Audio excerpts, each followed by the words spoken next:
Saudara Ketua Komisi Pemberantasan Korupsi atau KPK, Firly Bahuri, saat ini tengah menjadi sorotan publik. Ia terjerat dugaan pemerasan terhadap mantan Menteri Pertanian Syahrul Yassin Limpo. Kasus ini mencuat setelah Syahrul Yassin Limpo ditetapkan sebagai tersangka oleh KPK dalam kasus korupsi di Kementerian Pertanian. Kasus dugaan pemerasan ini semakin menguat dan ramai jadi perbincangan setelah munculnya foto yang menggambarkan pertemuan antara Ketua KPK Firly Bahuri dan Syahrul Yassin Limpo. Foto pertemuan ini diduga terjadi pada 2 Maret 2022 lalu di sebuah lapangan badminton. Dalam foto ini terlihat Ketua KPK Firly Bahuri duduk dengan mengenakan baju olahraga dan bersepatu, sedangkan Syahrul Yassin Limpo, maksud kami, saat itu mengenakan kemeja dan juga menggunakan celana jeans. Keduanya terlihat seperti sedang berbincang karena keduanya saling bertatapan. Foto ini, saudara, baru beredar pada 6 Oktober 2023 lalu. Nah, inilah saudara, lapangan bulu tangkis yang menjadi tempat pertemuan Ketua KPK Firly Bahuri dan juga ex-Menteri Pertanian Syahrul Yassin Limpo. Lapangan yang berada di wilayah Mangga Besar, Jakarta Pusat saat ini ditutup setelah ramai beredar foto pertemuan Firly Bahuri dan juga Syahrul Yassin Limpo. Kalau kita melihat kasusnya, saudara, penyelidikan sebenarnya dimulai saat Ditreskrimsus Polda Metro Jaya menerima pengaduan masyarakat pada tanggal 12 Agustus 2023 terkait dengan adanya dugaan tindakan pidana korupsi yang dilakukan oleh pimpinan KPK saat menangani perkara di Kementerian Pertanian. Kemudian pada tanggal 15 Agustus 2023, polisi kemudian menerbitkan surat perintah untuk pengumpulan informasi. Di tanggal 21 Agustus setelahnya, surat perintah penyelidikan pun diterbitkan oleh polisi.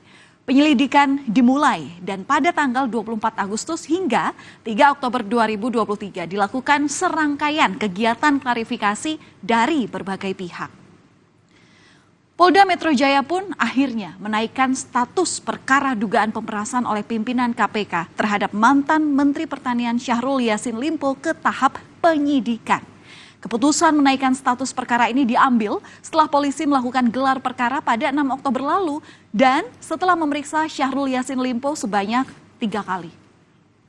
Pelaksanaan gelar perkara yang merekomendasikan status penyelidikan atas penanganan perkara yang dilakukan sebelumnya ke tahap penyidikan, selanjutnya akan diterbitkan surat perintah penyidikan.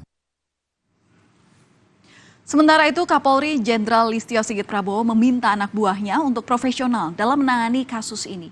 Kapolri pun juga bilang kalau penyidikan kasus ini harus dilakukan secara hati-hati dan diasistensi oleh Mabes Polri. Kapolri juga mempersilahkan lembaga lain yang ingin mengawasi proses pemeriksaan untuk menjaga rasa keadilan. Ya, harus cermat, harus hati-hati. Oleh karena itu saya minta tim dari Mabes untuk ikut turun mengasistensi sehingga di dalam proses penanganannya menjadi cermat karena kita tidak ingin Polri tidak profesional. Menko Polhukam Mahfud MD juga angkat bicara dalam kasus ini. Mahfud bilang kalau KPK dan juga Polda Metro Jaya ini sudah berkoordinasi dengan dirinya. Mahfud pun menambahkan bahwa kasus ini akan diselesaikan secara profesional. Sudah berkomunikasi dengan saya untuk diselesaikan dan dilalui secara profesional. Jadi itu saja yang saya sampaikan. Saya terus berkoordinasi dengan KPK maupun dengan Polda agar ini selesai dengan benar dan baik. Gitu aja. Saudara, setelah kasus ini ramai menjadi pembahasan publik, Ketua KPK Firly Bahuri secara tegas langsung membantah jika dirinya bersama dengan jajaran pimpinan KPK melakukan pemerasan pada ex-Menteri Pertanian Syahrul Yassin Limpo terkait pengusutan dugaan korupsi di Kementerian Pertanian. Bahwa menerima sesuatu sejumlah $1 miliar itu saya bacakan, nah, itu. Saya pastikan itu tidak ada. Ya, saya pastikan tidak ada.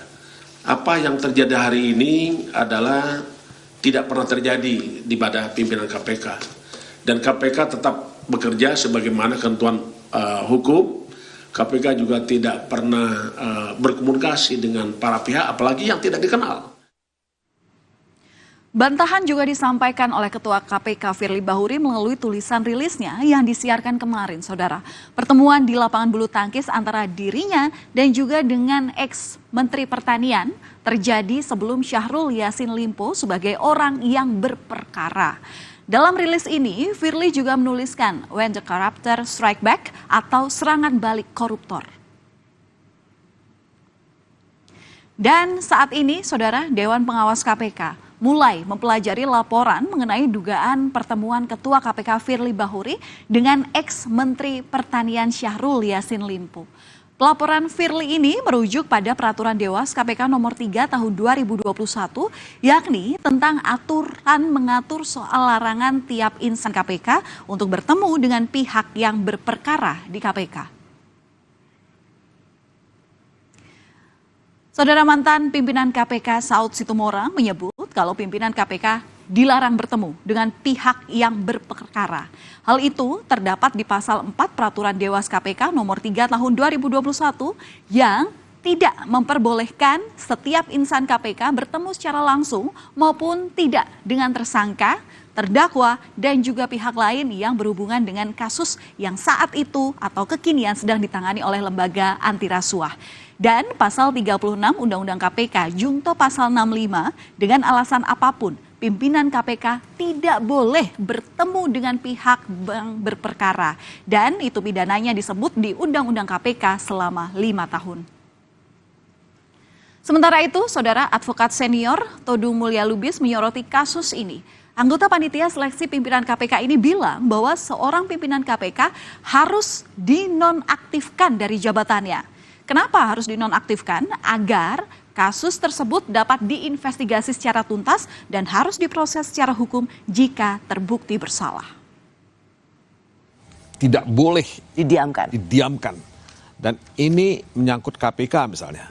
Siapapun itu pimpinan KPK yang disebutkan di situ, menurut saya Presiden harus mengambil tindakan yang tegas. Yaitu paling tidak menonaktifkan. Paling tidak menonaktifkan yang bersangkutan. Supaya kasus ini dapat diinvestigasi secara tuntas selesai. sampai selesai. Dan kalau misalnya yang bersangkutan memang bersalah, ya, ada bukti-bukti, ya mesti diproses secara hukum dan dipertanggungjawabkan secara hukum. Lalu bagaimana sosok Firly Bahuri ini?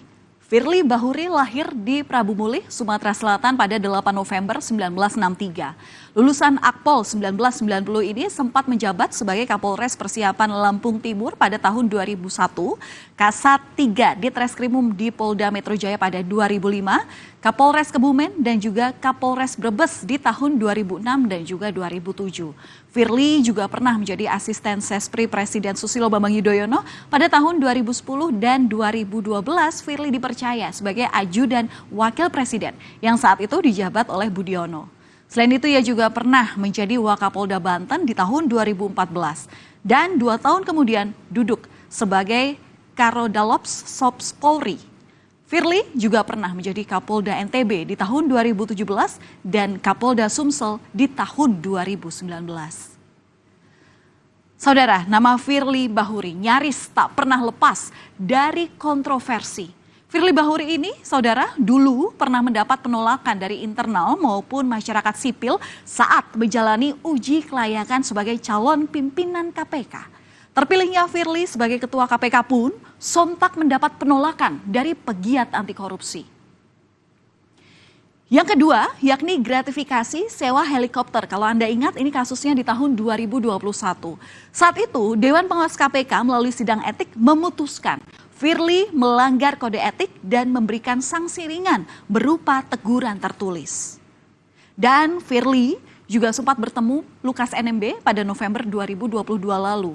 Firly menuai kritik karena bertemu dengan Lukas NMB di kediamannya di Papua yang pada saat itu Gubernur Papua ini sedang berperkara di tubuh KPK. Namun kali ini KPK memastikan Firly tak melanggar kode etik dan masih ada sederet kontroversi lagi. Dugaan gratifikasi menginap di hotel, pencopotan Brigjen Endar dari Direktur Penyidikan KPK, pembocoran dokumen, hingga diduga minta bantuan untuk menaikkan status kasus Formula E.